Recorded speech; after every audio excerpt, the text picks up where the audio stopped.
आपके दिमाग में अक्सर ये सवाल जरूर आता होगा कि आखिर हमेशा अच्छे के साथ बुरा क्यों होता है और बुरे लोगों के साथ अच्छा क्यों होता है।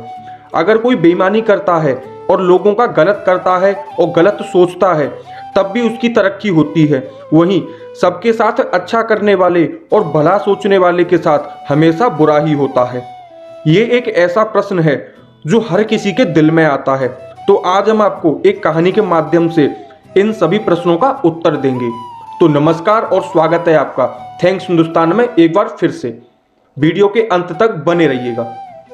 इस तरह के सभी सवालों के जवाब स्वयं भगवान श्री कृष्ण ने दिए हैं। एक बार अर्जुन ने भगवान श्री कृष्ण से सवाल पूछा कि हे वासुदेव, हमेशा अच्छे और सच्चे लोगों के साथ ही बुरा क्यों होता है, बुरे लोगों के साथ बुरा क्यों नहीं होता। इस पर भगवान श्री कृष्ण ने अर्जुन को एक कहानी सुनाई जिसमें उनको इस तरह के सभी सवालों के जवाब मिल गए। बात पुराने समय की है। एक नगर में दो पुरुष रहते थे। पहला पुरुष व्यापारी था जो बहुत ही अच्छा और नेक इंसान था। वो धर्म और नीति का पालन करता था, भगवान की भक्ति करता था, मंदिर जाता था। इसके अलावा वो हर तरह के गलत कामों और गलत संगत से दूर रहता था। लेकिन दूसरा व्यक्ति इसके बिल्कुल विपरीत और दुष्ट प्रवृत्ति का था। वो हमेशा गलत ही काम करता था। मंदिर जाने के बजाय वहां से पैसे और चप्पल चुराता था, झूठ बोलता था और नशा करता था। एक दिन की बात है जब उस दिन बहुत तेज बारिश हो रही थी। उस समय हर कोई अपने घर में था और मंदिर में सिर्फ पुजारी जी थे। उस लालची व्यक्ति ने पुजारी को मंदिर में अकेला देखकर मंदिर का सारा धन चुरा लिया और पंडित जी की नजरों से बचकर वहां से भाग निकला। वहीं कुछ समय बाद वहां पर वो भला व्यापारी मंदिर में दर्शन करने के लिए गया तो उस पर चोरी करने का इल्जाम लग गया। वहां पर लोग जमा हो गए और व्यापारी को भला बुरा कहने लगे। जैसे ही वो व्यक्ति मंदिर से बाहर निकला उसको एक गाड़ी ने टक्कर मार दी जिसकी वजह से वो बुरी तरह से घायल हो गया।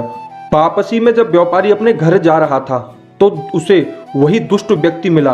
वो खुशी में झूमता हुआ जा रहा था और बोल रहा था कि आज तो किस्मत ही चमक गई, एक साथ इतना सारा धन हाथ लग गया है। जब व्यापारी ने ये बात सुनी तो वो हैरान हो गया। उसने घर जाते ही घर में मौजूद भगवान की सारी तस्वीरें निकाल दी और भगवान से नाराज होकर जीवन बिताने लगा। कुछ समय बाद दोनों ही व्यक्ति की मृत्यु हो गई और दोनों यमराज के सामने गए तो उस व्यापारी ने नाराज स्वर में यमराज से प्रश्न किया कि मैं तो सदैव अच्छे कर्म करता था, जिसके बदले में मुझे अपमान और दर्द मिला, और इस अधर्म करने वाले दुष्ट को नोटों से भरी पोटली। आखिर क्यों?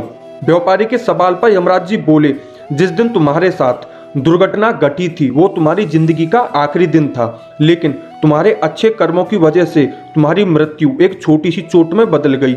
वहीं इस दुष्ट को जीवन में राजयोग मिलने की संभावना थी, लेकिन इसके बुरे कर्मों के चलते वो राजयोग एक छोटे से धन की पोटली में बदल गया। इस कहानी के बाद श्री कृष्ण ने अर्जुन को बताया कि भगवान हमें क्या किस रूप में दे रहा है ये मनुष्य को समझ नहीं आता, लेकिन अगर आप अच्छे कर्म करते हैं तो भगवान की कृपा सदैव आप पर बनी रहती है। तो दोस्तों, इस कहानी से ये पता लगता है कि आपको कभी भी अपने कर्मों को बदलना नहीं चाहिए, क्योंकि आपके कर्मों का फल आपको इसी जीवन में मिलता है, बस आपको उसका पता नहीं चलता। अगर ये हमारी कहानी आपको अच्छी लगी हो तो इस वीडियो को थोड़ा लाइक कीजिएगा, शेयर कीजिएगा और कमेंट करके हमें बताइएगा। और ऐसे ही ज्ञानवर्धक रहस्यमयी पौराणिक कथाओं को जानने के लिए हमारे चैनल को सब्सक्राइब करें। बहुत बहुत धन्यवाद। अस्तु।